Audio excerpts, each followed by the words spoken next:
স্বরূপনগরের বিভিন্ন বাজারে নামলো ব্লক প্রশাসনের আধিকারিকরা। নিত্য প্রয়োজনীয় দ্রব্যের মান খতিয়ে দেখল প্রতিনিধিরা। বাজারে নিত্য প্রয়োজনীয় দ্রব্যের অস্বাভাবিক মূল্যবৃদ্ধি, সাধারণ মানুষের নাজেহাল অবস্থা। ইতিমধ্যেই এই নিয়ে মুখ্যমন্ত্রীর হুঁশিয়ারি টনক নড়ল রাজ্য প্রশাসনের, সাথে সাথে ব্লক প্রশাসনেরও। আজ 19শে জুলাই সকালে স্বরূপনগর ব্লকের হঠাৎগঞ্জ বাজার, তেঁতুলিয়া বাজার সহ বিভিন্ন বাজারে সাত সকালে গিয়ে হাজির হলো ব্লক প্রশাসনের আধিকারিকরা, সাথে ছিলেন পুলিশ প্রশাসনও। এ সময় আধিকারিকরা সরজমিনে বাজারে নেমে সাধারণ সবজি থেকে শুরু করে নিত্য প্রয়োজনীয় দ্রব্যের গুণগত মানসহ বাজার দর খতিয়ে দেখেন। আপনারা দেখছেন সেই সময়ের ধারণকৃত ভিডিও চিত্র আজকের স্বরূপনগরের ক্যামেরায়। কি বললেন ব্লক প্রশাসনের আধিকারিক সমীরণ বিশ্বাস, শোনাবো আপনাদের।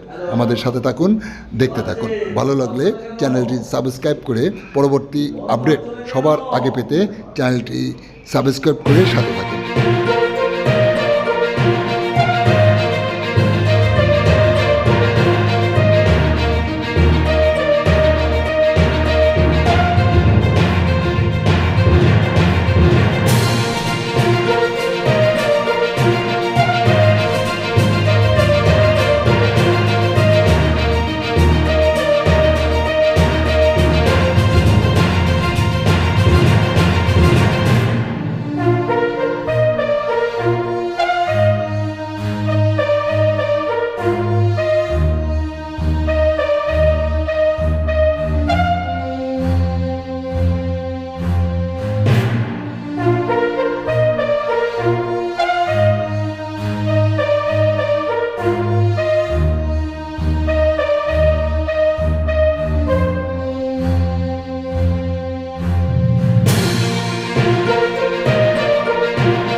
বাজারে সবজির দামে আগুন।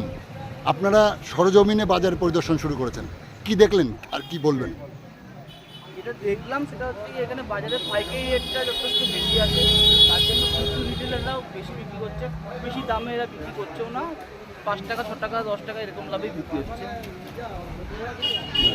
কি জানাবেন এই নিয়ে, কি বলবেন আপনি? আমরা আমাদের উৎপাদন কর্তৃপক্ষকে এই নিয়ে রিপোর্ট করছি, যথাযথ ব্যবস্থা নেওয়া হবে। ধন্যবাদ।